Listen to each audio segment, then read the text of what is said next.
Isang panibagong kabanata ng serbisyo publiko ang binuksan ngayong araw matapos formal na italaga si Police Lieutenant General Jose Melencio C. Nartates Jr. bilang bagong officer in charge ng Philippine National Police sa isinagawang turnover of command ceremony na ginanap sa Camp Crame. Ang seremonyang ito ay pinangunahan ni Honorable Juanito Victor C. Rimulya, Secretary ng Department of the Interior and Local Government, na nagpahayag ng kanyang buong tiwala at suporta sa bagong liderato ng pambansang kapulisan. Si Police Lieutenant General Nartates ay kilala sa kanyang malawak na karanasan, matatag na integridad at dedikasyon sa kapayapaan at kaayusan.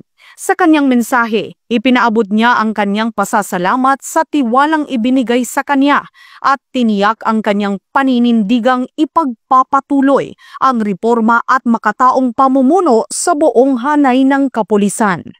I thank God Almighty for bestowing me this unique opportunity to lead the 228,000 strong personnel of the Philippine National Police. Mga idaldaulo, iti pagilian tayo, Apo Madaydayaw, His Excellency Ferdinand Bongbong Marcos Jr., President, Republic of the Philippines, for his trust and confidence to implement the needed reforms in the organization. Thank you so much, Apo President. Ang kanyang pagkakatalaga ay sinalubong ng positibong tugon mula sa hanay ng kapulisan, mga opisyal ng gobyerno at mamamayan. Ipinapakita nito ang patuloy na pagtutok ng pamahalaan sa pagbibigay ng maayos na serbisyong pansiguridad na may malasakit at pananagutan.